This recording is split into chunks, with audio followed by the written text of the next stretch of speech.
Okay, Ezra Mam has now been formally charged by police with drug driving. This was expected. So this shouldn't come as a surprise to anyone. The Broncos CEO, Dave Donaghy, has come and fronted the media today with a brief statement. The board has also met and discussed the matter. The statement basically says the club has been notified about the charges brought this afternoon. The club will continue to work with the NRL integrity unit and also the courts and police on next steps as this matter moves forward. And that's basically the statement. Not a lot else to add because it's an ongoing with ongoing legal proceedings. The next court date for Ezra Mam is December the 16th. And the NRL no fault, no stand down policy most likely is not used in this case. And the NRL no fault, no stand down policy, we can debate the pros and cons of that policy. There's a lot of division over the policy since it's been in place. It's been in place now for nearly 7 years.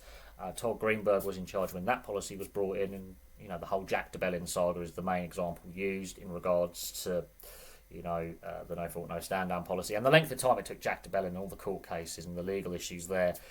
It sort of, was a bit of a awkward time for the NRL. So whether they do implement it or not, because there's the potential for custodial sentence handed down to Ezra Mam, there is the potential there, and we will see what the court decides on December the 16th when he's got his next hearing.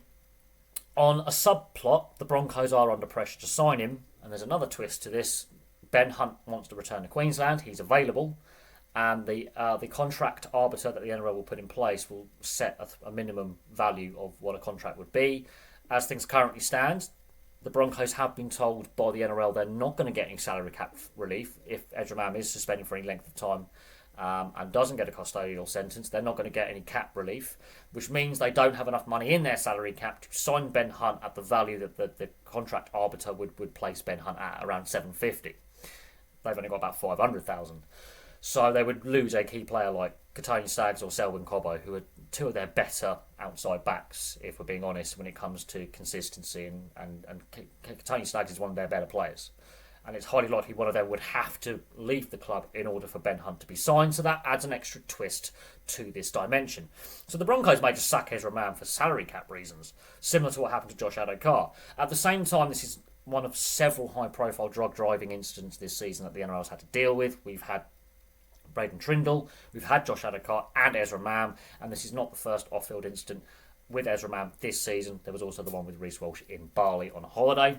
So he's got a track record now of misbehaving off the field and it becoming public knowledge and being very big public knowledge and, making front and back pages of the newspapers, which is not what you want. When you're making the front and back pages, it's generally not a good thing. If you're making just the front page or just the back page, that's generally a good thing. But when you're making both, that's generally a sign you've really cocked up somewhere. So there's a lot of pressure on the Broncos to sack Ezra Mam.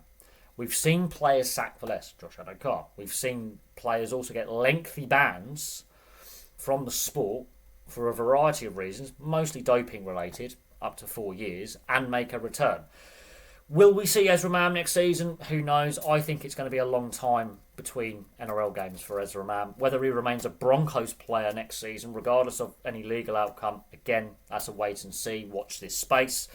But look at what's happened to other players who've had lengthy deregistrations from the game and lengthy bans. Michael Jennings, 4 years, doping. He was suspended whilst an eel. He came back a rooster. Bronson Sherry, suspended while a shark. Came back a bulldog. 4 years out of the game.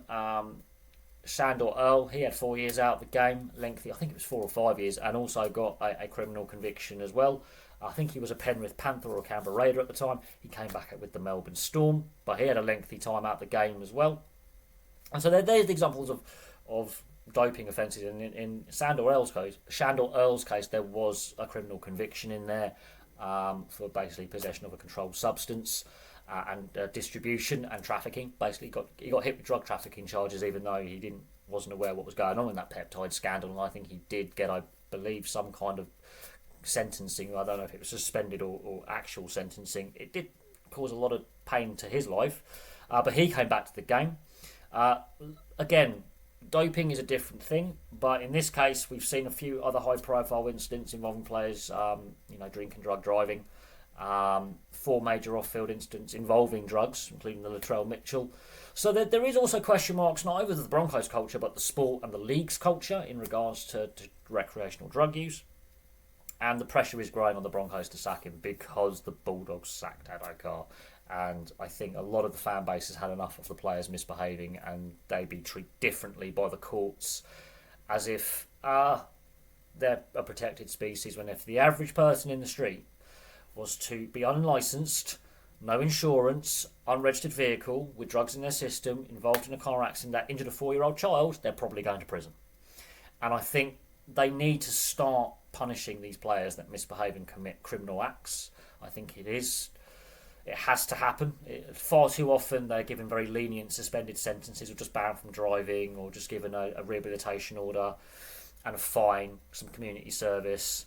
And far too often the clubs don't sack them. So with Adokar's case, where they did sack him, I do think the NRL was starting to put pressure on clubs to clean up player behaviour. That's my opinion. Whether that's been formally done or not, I don't know. But it seems that way. I think we may not see Ezra Mann in a Broncos jersey again. And look who the new coach is, Michael Maguire. We may not see Ezra Mann play for the Broncos again. We may do. We don't know. So December the 16th, watch that date. But there we go. Ezra Mann has been formally charged with police with drug driving. Place your thoughts on the whole situation below. What do you think the outcome is? What do you think the outcome should be?